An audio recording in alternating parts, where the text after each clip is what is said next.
ایران کی جوہری صلاحیت مکمل ختم کر دی، امریکہ اپنے دعوے پر قائم۔ ایرانی جوہری تنصیبات پر حملے کی ویڈیو جاری کر دی۔ وزیر دفاع پیٹ ہیگزت کا کہنا ہے کہ CIA اور IAEA نے نقصان کی تصدیق کی ہے۔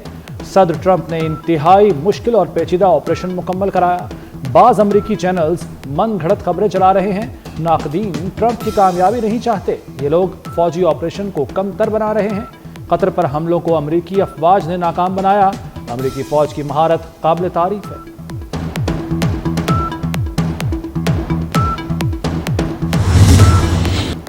ایران پر امریکی حملہ انتہائی خفیہ مشن تھا، صرف چند لوگ تھے۔ ایران کے خلاف آپریشن مڈ نائٹ ہیمر کامیاب رہا۔ امریکی chairman joint chief general Dan Caine کا کہنا ہے کہ فردو ایٹمی پلانٹ کی تباہی کا منصوبہ بندی 15 سال سے جاری تھا۔ امریکی مشن میں 125 سے زیادہ فوجی طیاروں نے حصہ لیا۔ ایرانی جوہری اہداف کو ٹوماہاک میزائلوں سے نشانہ بنایا گیا۔ امریکی تاریخ میں B-2 بمبار طیاروں کا یہ سب سے بڑا حملہ تھا۔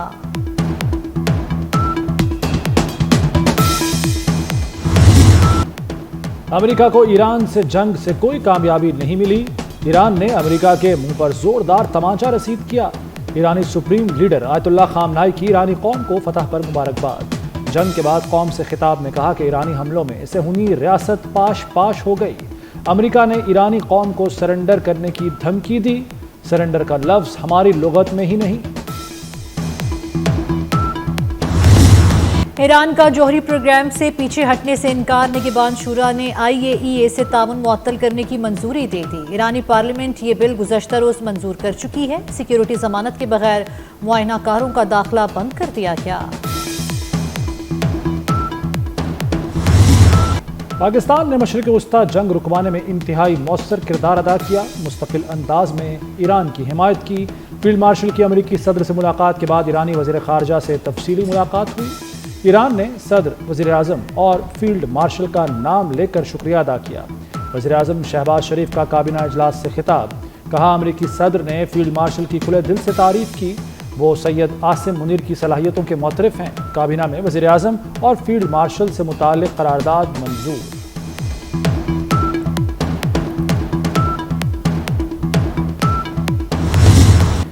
پاکستان کی بھارت کے خلاف ایک اور تاریخی فتح، مودی سرکار واقعے کو پاکستان سے جوڑنے میں پوری طرح ناکام۔ چین میں شنگھائی تعاون تنظیم کے وزرائے کام کا ذکر نہ ہونے پر راجناتھ سنگھ تلملا اٹھے۔ اعلامیے میں بھارت پر بلوچستان میں بدامنی پھیلانے کا الزام۔ وزیر دفاع خواجہ آصف کا غزہ میں مستقل جنگ بندی کا مطالبہ، دنیا کشمیر اور فلسطین حل کرنا۔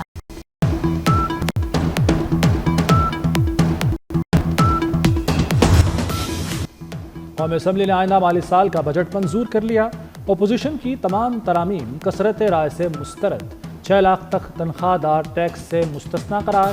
6 سے 12 لاکھ تک تنخواہ پر 1% ٹیکس عائد کیا جائے گا۔ سیلز ٹیکس فراڈ کرنے والوں کی گرفتاری سے متعلق ترامیم منظور۔ پراپرٹی کی خریداری پر ود ہولڈنگ ٹیکس میں 1.5% کمی۔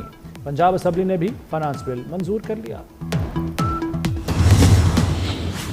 کہ پاکستان پیپلز پارٹی نے کیوں فیصلہ کیا کہ اس حکومت کا بجٹ کو سپورٹ کرے، کہ جب حکومت نے پاکستان پیپلز پارٹی کے ان پٹ مان لیا ہے تو ہم بہت خوشی کے ساتھ اس بجٹ کو سپورٹ کر رہے ہیں۔ ایک تو حکومت وقت نے یہ فیصلہ کیا کہ بے نظیر انکم سپورٹ پروگرام، جس کی بنیاد شہید محترمہ بے نظیر بھٹو کا نظریہ اپناتے ہوئے پاکستان پیپلز پارٹی نے لگائی تھی، 20% اضافہ کر رہے ہیں۔ تو ساتھ ساتھ اس حکومت نے یہ فیصلہ کیا 12 لاکھ تک یہ عوام کو فائدہ دیا جا رہا ہے، سیلری کلاس کو فائدہ دیا جا رہا ہے اس بجٹ میں۔ جناب اسپیکر، بلاول بھٹو کا بجٹ سپورٹ پر خوشی کا اظہار، کہتے ہیں ہمارے مطالبات مانے اس لیے بجٹ کی حمایت کی۔ سولر پینل سے متعلق ہمارے مطالبات مانے گئے۔ BISP کے فنڈ میں 20% اضافہ کیا گیا۔ اب FBR کو گرفتاری کا اختیار نہیں ہوگا۔ ہماری تجویز پر حکومت نے گرفتاری کا اختیار ختم کیا۔ وزیر اعظم شہباز شریف نے بلاول بھٹو سے ان کی نشست پر جا کر مصافحہ کیا۔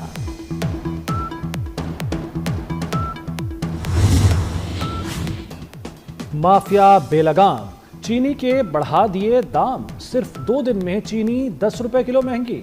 لاہور میں چینی کی فی کلو قیمت 190 روپے ہو گئی۔ محرم الحرام کی آمد پر بھی مافیا جیبیں بھرنے لگا۔ 50 کلو کا تھیلا 100 سے بڑھ کر 8,900 روپے کی حد کو چھو گیا۔ یوٹیلیٹی سٹورز پر بھی چینی کا ایک دانہ نہیں۔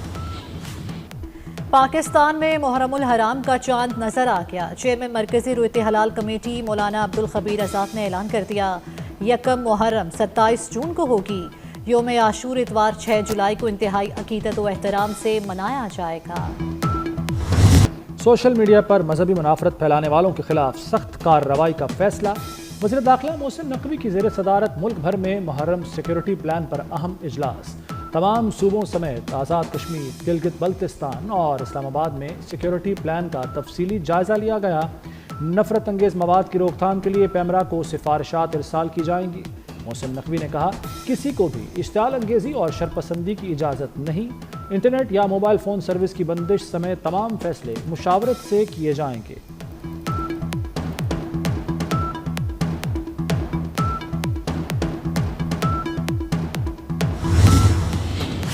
محرم کی سیکیورٹی کے لیے فوج اور رینجرز طلب۔ لاہور پولیس نے پاک فوج اور پنجاب رینجرز کی 2 کمپنیاں مانگ لی۔ ہیلی کاپٹرز کی ڈیمانڈ بھی دے دی گئی۔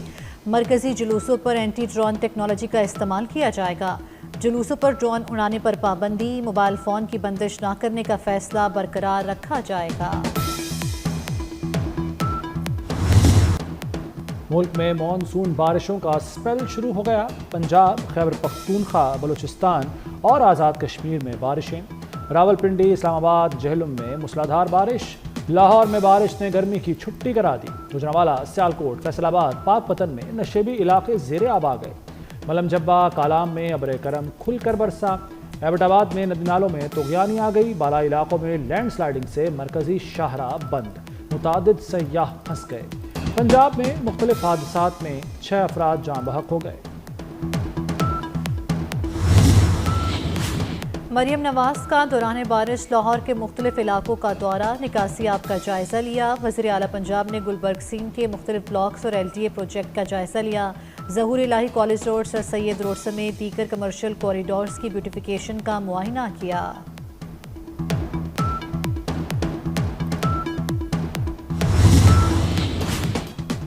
NDMA نے ملک بھر میں آندھی اور طوفانی بارشوں کا الرٹ جاری کر دیا۔ بارش کا سلسلہ وقفے سے 1 جولائی تک جاری رہے گا۔ کراچی میں کل سے تیز بارش کی پیش گوئی، سلسلہ اتوار تک جاری رہنے کا امکان۔ محکمہ موسمیات کے مطابق مانسون کا اگلا تگڑا سپیل 15 جولائی سے انٹری دے گا۔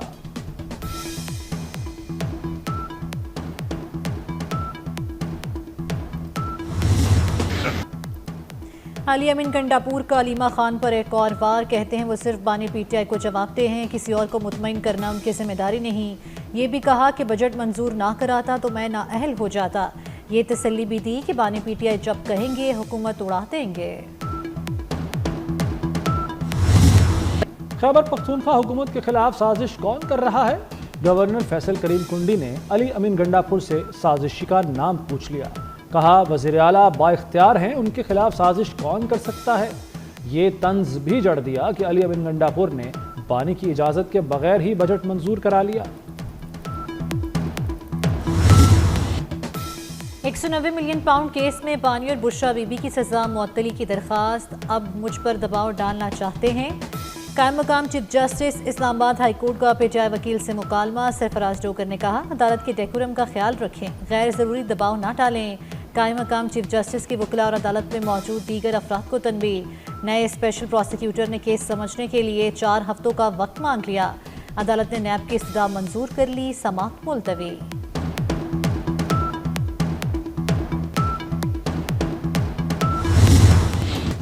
پاکستان اگلے ماہ سلامتی کونسل کی صدارت سنبھالے گا۔ اقوام متحدہ میں پاکستان کے مستقل مندوب عاصم افتخار احمد کی سیکریٹری جنرل انتونیو گوتریس سے ملاقات۔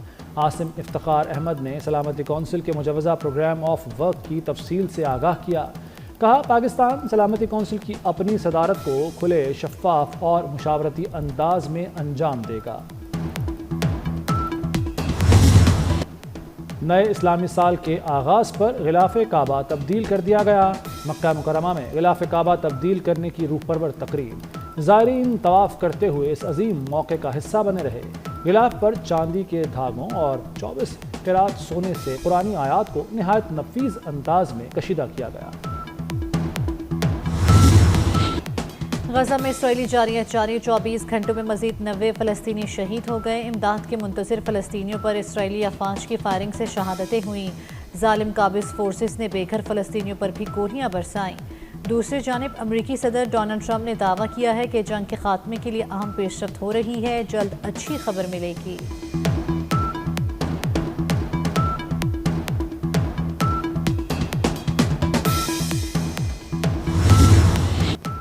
ہزاروں فلسطینیوں کے قاتل نتن یاہو کو کرپشن الزامات کا سامنا۔ امریکی صدر ڈونلڈ ٹرمپ اپنے حلیف کی حمایت میں میدان میں آ گئے۔ نتن یاہو کے خلاف ٹرائل فوری منسوخ کرنے کا مطالبہ کر دیا۔ سماجی رابطے کی ویب سائٹ پر کہا، اسرائیلی وزیر اعظم کا سیاسی مقدمے میں ٹرائل کیا جا رہا ہے۔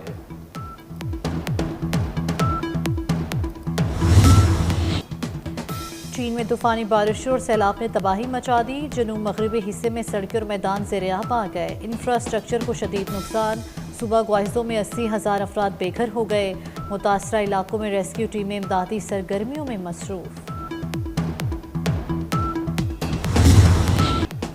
دنیا کی ایک اور مہنگی ترین شادی، امیزون کے بانی کی شادی میں 15 ارب روپے خرچ ہوں گے۔ جیف بیزوس کی شادی کی تقریبات کا آغاز۔ دنیا بھر سے مہمانوں کی اٹلی میں آمد کا سلسلہ جاری۔ امریکی صدر ڈونلڈ ٹرمپ کی بیٹی بھی شرکت کریں گی۔